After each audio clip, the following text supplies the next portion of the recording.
Olá pessoal, eu sou o André Barbosa, especialista em investimentos, e eu queria te fazer uma pergunta. O que você acha que é o melhor caminho para você investir no mercado acionário?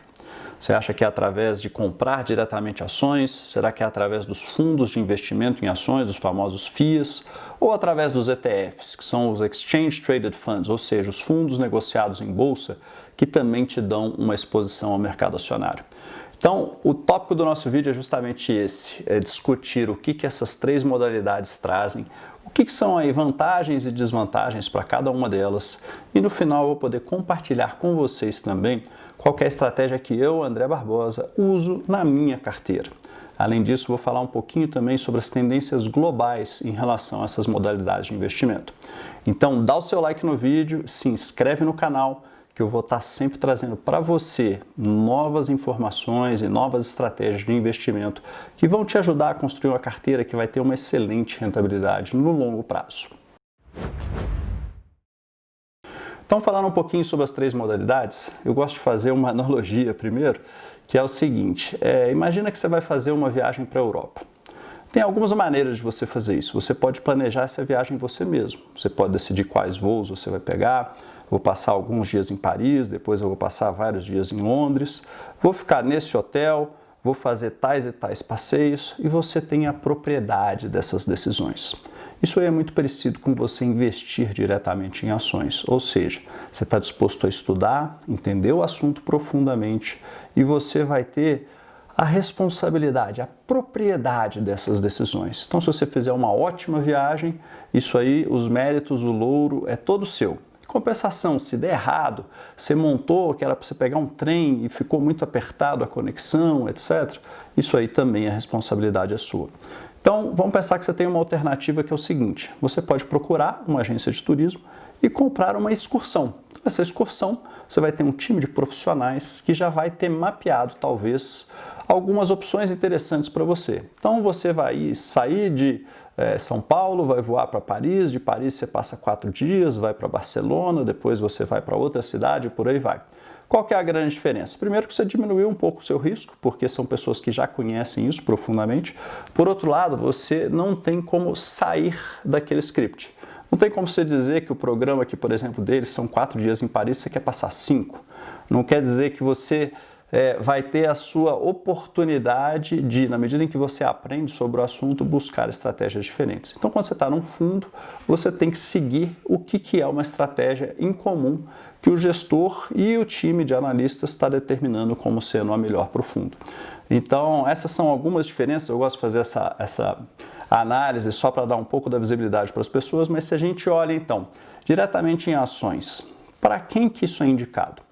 Para quem tem essa sensibilidade de dizer o seguinte, olha, eu tenho um tempo disponível, eu estou disposto a estudar as empresas e entender a tese de investimento e escolher quais ativos eu vou ter. Então, isso nem todo mundo tem essa disposição, algumas pessoas têm.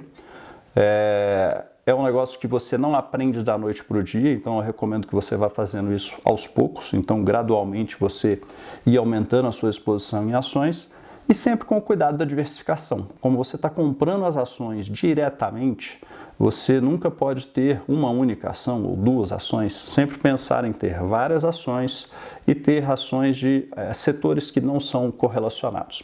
Então, esse é o principal ponto em relação a ações. Quando você vende uma ação, você tem uma tributação de 15%. Se você está fazendo investimentos de longo prazo, como eu recomendo, isso aí não é um problema. Se você estiver girando muito as ações, isso aí vai gerar um problema. Se você compra e vende, você está sempre tendo que pagar esses 15%, desde que a venda dentro de um mês seja superior a R$20 mil.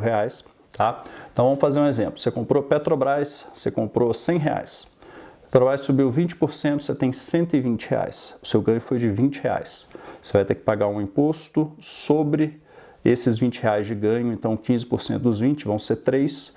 Então você começou com 100, foi para 120, pagou o imposto de 3, você tem 117. Agora, se você quiser investir em outra ação, a Vale, por exemplo, você vai começar investindo com R$117. Isso, obviamente, se você estiver vendendo uma posição maior do que R$20 mil dentro de um mês, porque até R$20 mil você é isento disso aí. Mas só para vocês entenderem que tem sim uma consideração em relação ao lado tributário. Vamos pensar agora num fundo de investimento em ações. Qual que é a grande vantagem? Você já vai ter um time especializado que vai estar trazendo uma carteira diversificada para você. Então, eles vão estar escolhendo quais as melhores ações, o que são as oportunidades do mercado e vão passar 100% do tempo estudando isso aí. Então, você está contratando esse time de profissionais e, por isso, você tem que pagar por esse time.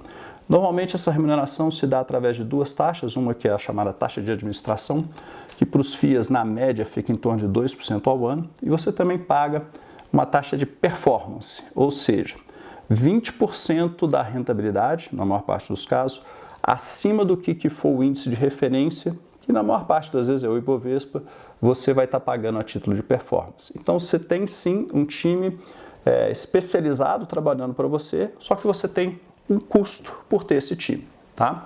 Além disso, você tem uma diferença em relação ao prazo de resgate. A ação, você vende ela, 2 dias depois o dinheiro está na sua conta. O fundo, você tem que olhar cada um deles. Normalmente, os fundos eles têm períodos de resgate que são mais longos, alguns deles uma semana, 15 dias, 30 dias, 60 dias ou até mais.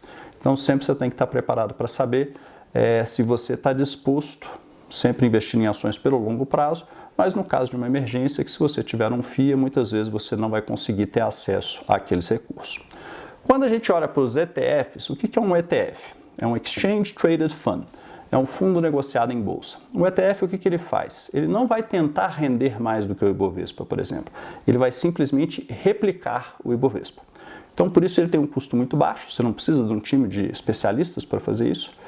A grande vantagem é que você nunca vai render menos do que o Ibovespa e também que você já vai ter uma carteira diversificada comprando um único ativo.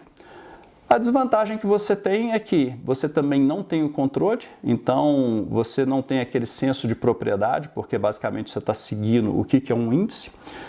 E o segundo é que você também nunca vai bater o Ibovespa. Então, você tem aí vantagens e desvantagens para cada um deles. Comparando um pouquinho mais o FIA com o ETF, o FIA, como que ele tenta render mais do que o índice Bovespa, por exemplo? Ele vai estar escolhendo ações que ele considera melhores do que do índice Bovespa e vai estar fazendo um pouco do que a gente chama de timing de mercado. O fundo ele tem que estar investido em 67% do seu patrimônio. Então, quer dizer que 1/3 eles têm ali uma liberdade de carregar como caixa, por exemplo. Então, imagina que na hora que o gestor do fundo está muito otimista com o mercado, ele está 100% do dinheiro está comprado em ações. Na hora que ele acha que o mercado vai cair, ele pode vender uma parte das ações e carregar aquilo ali em dinheiro para te proteger. O ETF ele está sempre 100% comprado. Então essas aí são as características. Dito isso, para quem que eu acho que cada um deles são mais adequados? Olha, para quem está começando do nada, é a primeira vez que está investindo e não tem muita disponibilidade de tempo, o FIA talvez seja interessante. Você tem que estudar sim para escolher um bom gestor. Aqui a dica é não olhe para escolher o seu gestor baseado em rentabilidade de curto prazo. Então não olhe os últimos 3 meses, não olhe os últimos 6 meses. Investimento em ações é para o longo prazo. Então escolha gestores que têm sim uma performance boa no longo prazo, tá? Então o FIA, ou Fundo de Investimento em Ações, né, pode ser uma boa oportunidade para quem está começando e não tem muito tempo para se dedicar. Então você começa a ter uma exposição em ações sem ter que investir tanto da sua disponibilidade.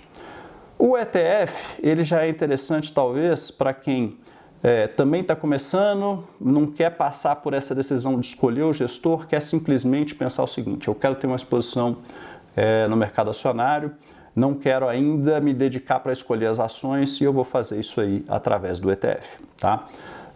Fazendo isso aí através do ETF, você de cara já não corre o risco de uma concentração de carteira, e o que a gente vê às vezes fazendo a pessoa começar pelo ETF e na medida em que vai tomando gosto, vai aprendendo mais sobre o assunto, aí essa pessoa vai migrando para investir diretamente em ações.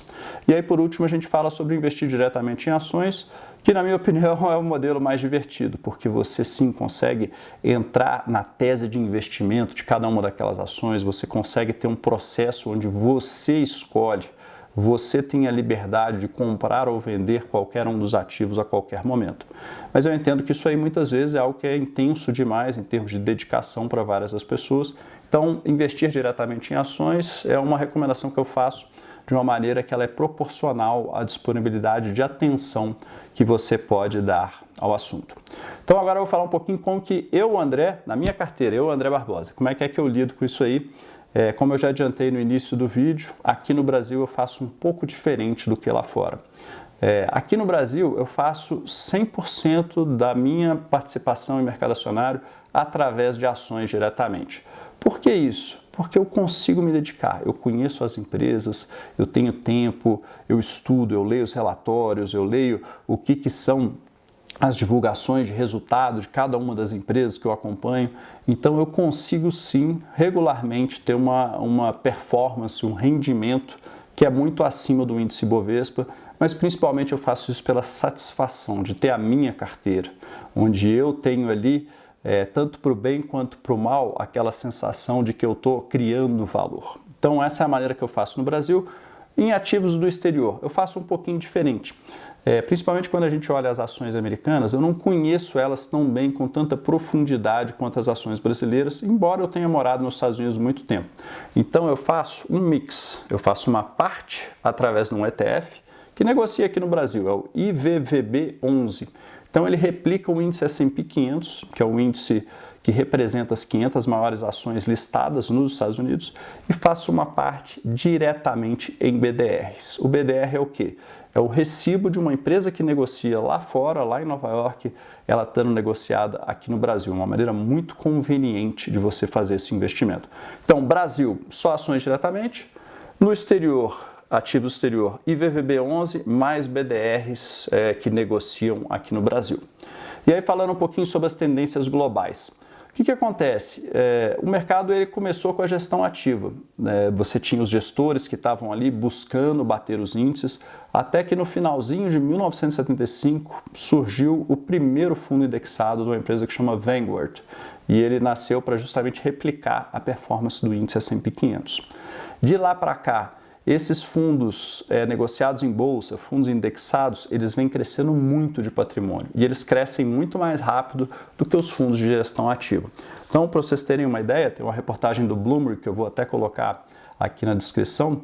Em agosto de 2019, o volume de ativos geridos por esses fundos indexados, ele ultrapassou o que era pelos fundos de gestão ativa. Então você vê que cada vez você tem mais gente investindo através desses produtos indexados. Isso aí lá nos Estados Unidos. E por que isso acontece? Bom, por algumas razões. Primeiro porque o índice S&P 500 é um índice muito eficiente. Você bater o índice é muito mais difícil do que você bater o Ibovespa, por exemplo. Então lá nos Estados Unidos você vê uma dificuldade maior por parte dos gestores em terem uma rentabilidade acima do índice. Aqui no Brasil a gente vê isso com uma recorrência muito maior. Vários dos gestores, seja pela capacidade deles ou pela ineficiência do índice Bovespa, acabam conseguindo ter uma performance melhor. Lá nos Estados Unidos tem um estudo interessante da Universidade de Virgínia, que eu vou colocar inclusive no link também, que mostra o seguinte: quando você olha um período de 5 anos ou de 10 anos, em torno de 15 a 20% dos fundos de gestão ativa conseguem bater o índice. Todos os outros fundos perdem. Então, por isso que a gente está vendo lá fora um número cada vez maior de investidores e um percentual cada vez maior do dinheiro indo para esses fundos indexados que replicam os índices. Então, a mensagem final é o seguinte: se tem uma dica para dar para vocês é que não existe um único caminho. A resposta está dentro de você. Se você quer se dedicar mais, quer estudar o assunto, as ações são imbatíveis, você combinar uma parte disso com um ETF, um FIA também é espetacular. Se você tem pouco tempo, não está disposto a entrar nos detalhes, aí eu recomendo que você fique mais próximo talvez dos FIAs ou dos ETFs, tá bom? Então se inscreve no canal, fica de olho que em breve a gente vai estar trazendo aí novos conteúdos. Um abraço e até o próximo vídeo.